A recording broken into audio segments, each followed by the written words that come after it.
She was 19, newly married, and 7 months pregnant when one moment changed everything.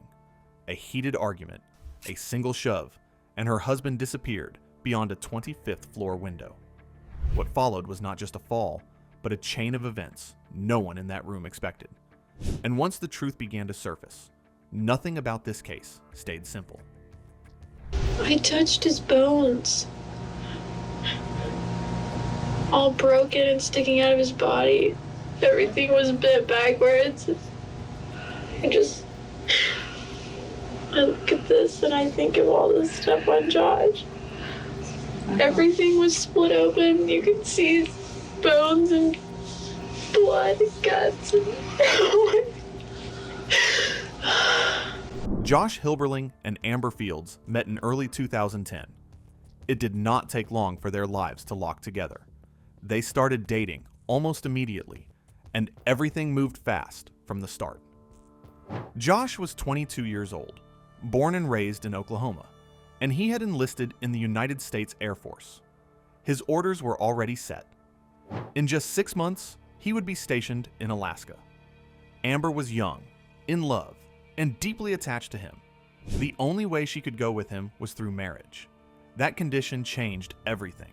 What might have been a slow relationship turned into a rushed decision. Not long after they began dating, Josh proposed. Amber said yes. Amber Fields became Amber Hilberling. Neither of them stopped to imagine what pressure, fear, and conflict this speed would bring into their lives. The wedding happened quickly, without time for doubt to settle. They were newly married, newly committed, and already facing distance if things did not work out. After the wedding, they prepared to leave for Alaska. The idea of starting over in a new place felt exciting on the surface, but the stress was already present. Josh carried the weight of military life. Amber carried the weight of leaving behind everything she knew. They had passion, but they also had tempers. Arguments started early and never fully stopped. Still, they believed love could overpower conflict. That belief followed them north. Life in Alaska barely had time to feel real before it collapsed. Josh was suddenly dishonorably discharged from the Air Force.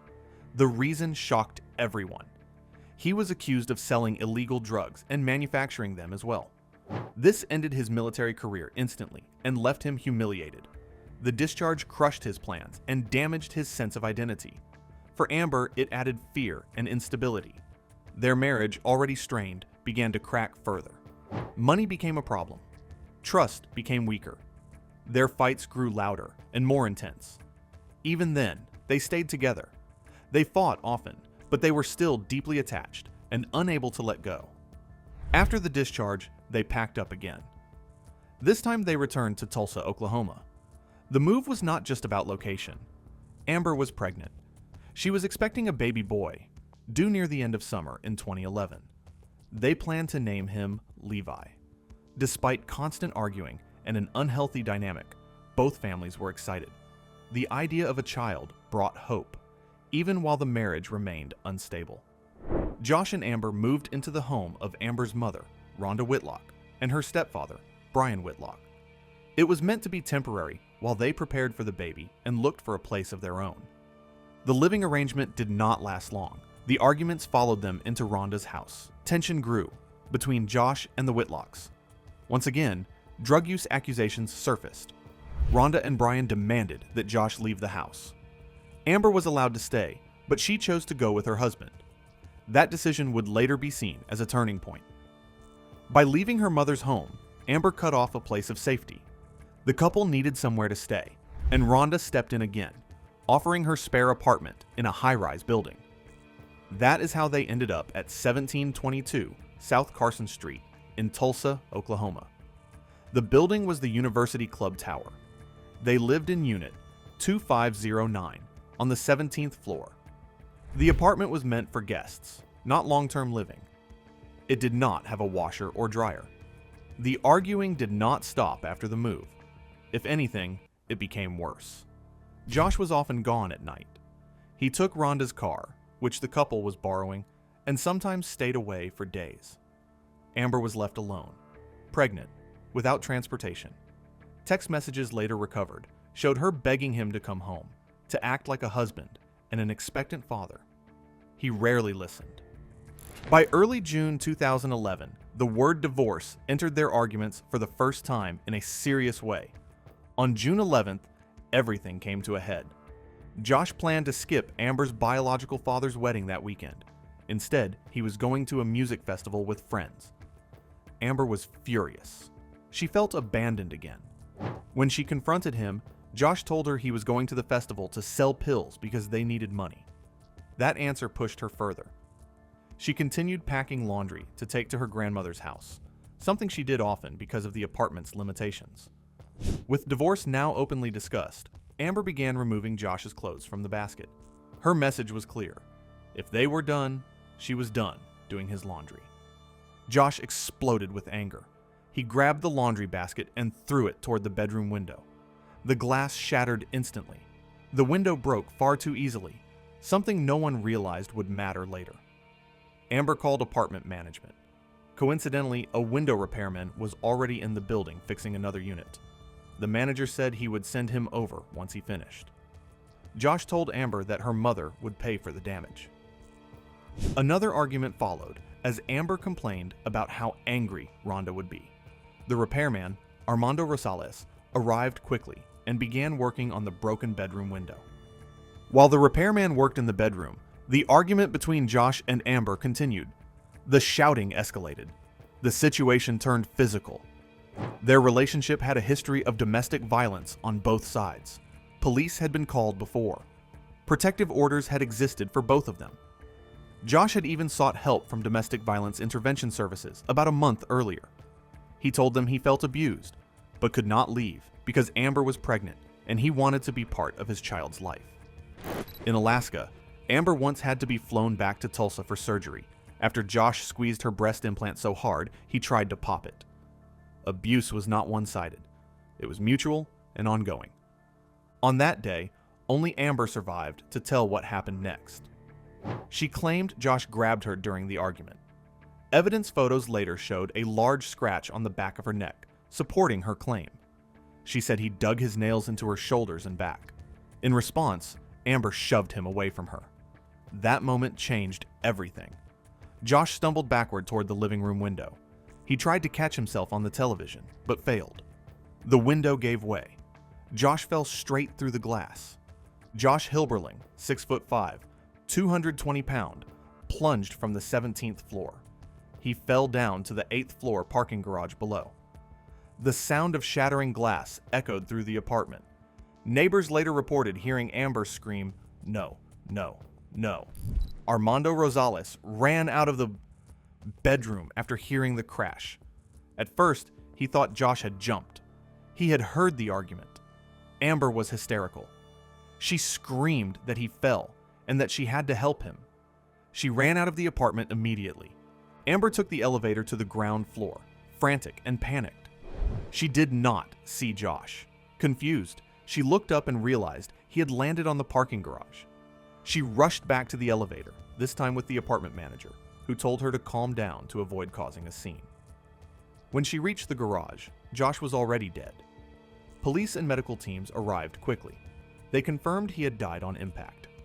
One officer later said that from such a fall, the body does not look human at first. Amber collapsed beside him. Amber sat next to Josh's broken body. She held him. She kissed his cheek as it turned blue.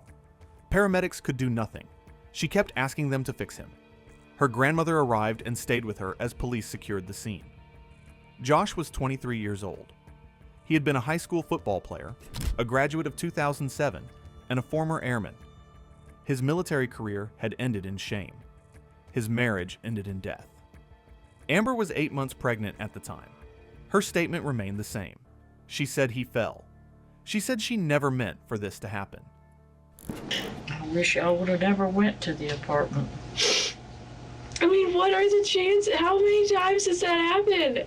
All Josh's friends, his family, they're gonna know he died because he fell out of a high-rise apartment.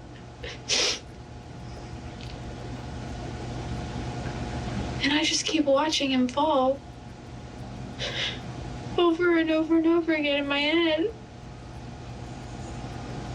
watching him flail and think that my last thought was, please catch yourself.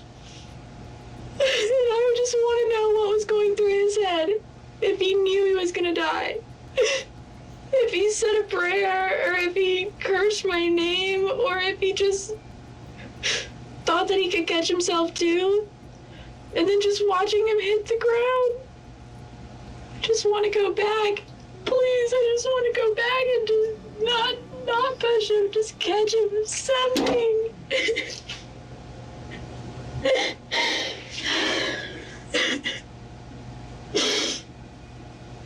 This can't be real.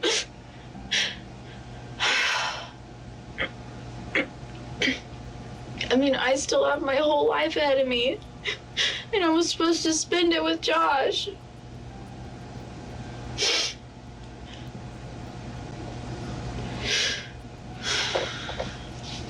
And now I'm gonna go to prison.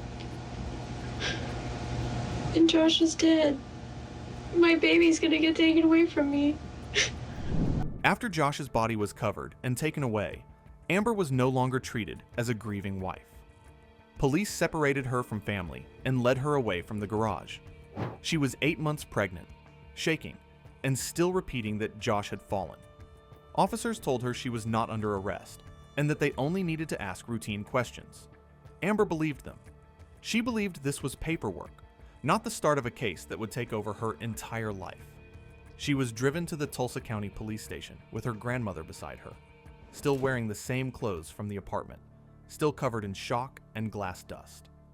Detectives brought Amber Hilberling to the Tulsa County Police Station on June 11, 2011, telling her it was a formality.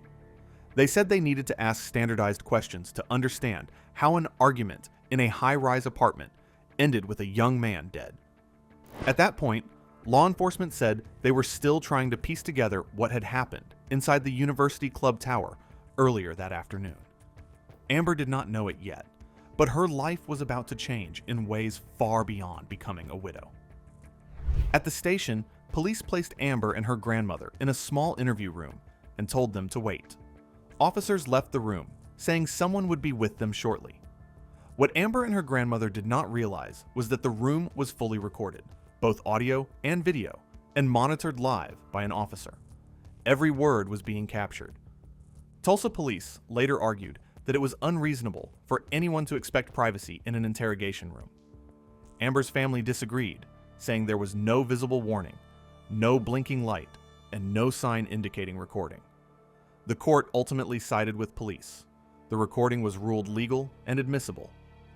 Amber believed she was alone with family. She was 8 months pregnant, visibly shaken, and in shock after watching her husband fall 17 stories to his death. She spoke, continuously for more than an hour. She cried, replayed the argument, and described the shove again and again. Her grandmother repeatedly begged her to stop talking. Amber did not stop. She said she pushed Josh. She said he fell. She said she did not deserve to be a mother. She said Josh deserved to be alive. At one point, her grandmother asked, "What push?" Amber replied, "The push. I pushed him off of me, and he fell out the window. If only I could take it back." The statements were raw, emotional, and unfiltered. Every word was recorded.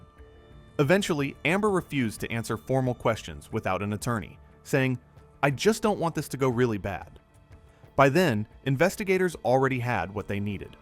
The recording alone contained multiple admissions that prosecutors would later describe as confessions. When officers returned to the room, Amber was placed under arrest. She was charged with first-degree murder. Her grandmother was stunned. Amber appeared confused. She believed this was an accident review, not the beginning of a homicide case.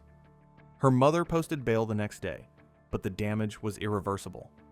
From that moment on, Amber was no longer treated as a grieving, pregnant widow.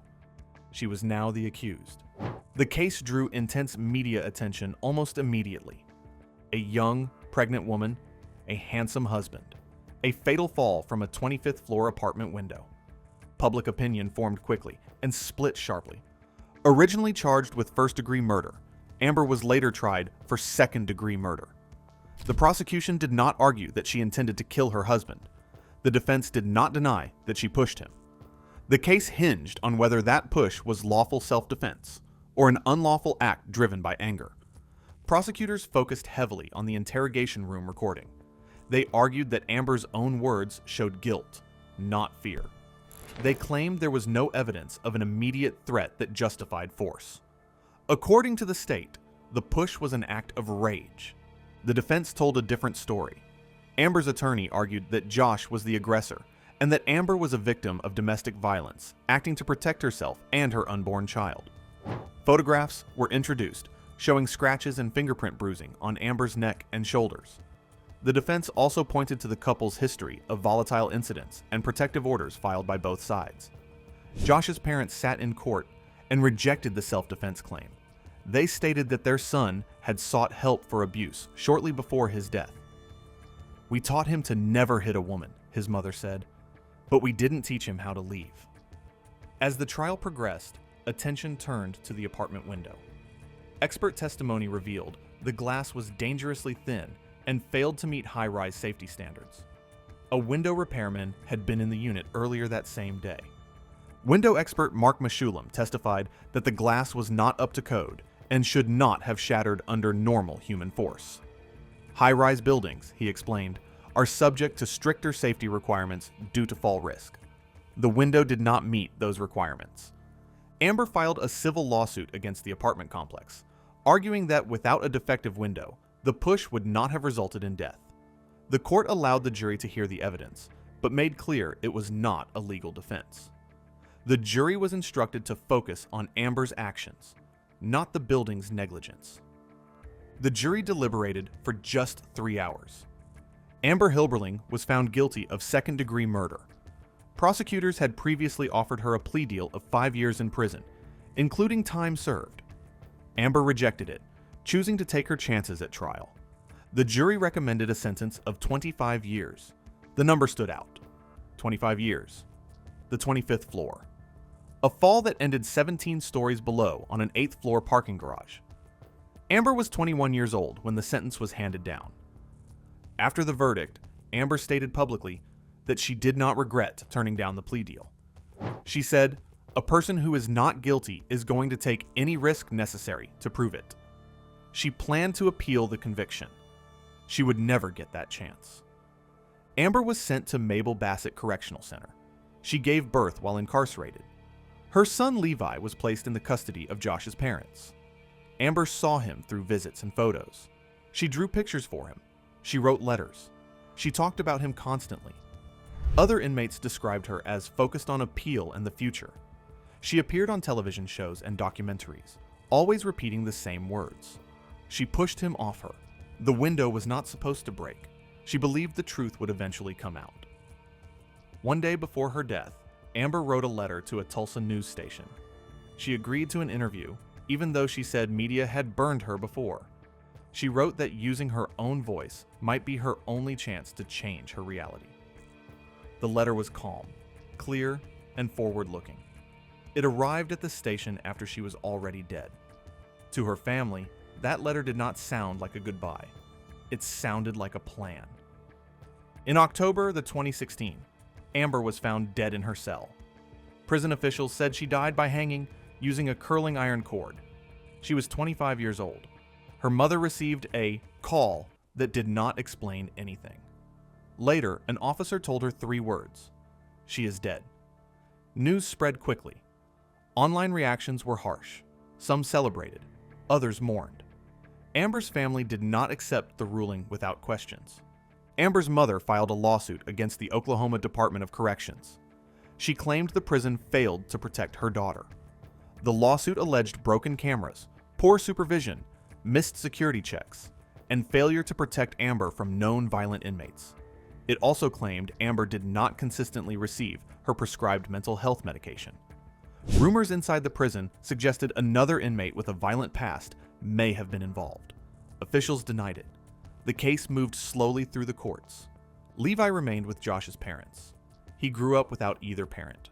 Drawings he made as a child were shared by family, showing confusion and loss. The two families remained distant and strained. No version of the story brought peace to both sides. Amber was gone. Josh was gone. Levi was left with questions that no court could answer. The case stayed alive in books, documentaries, lawsuits, and arguments. But for the child at the center of it all, the story ended before he could understand it. What do you think really happened that day? Drop your thoughts in the comments, and don't forget to subscribe for more shocking true crime stories.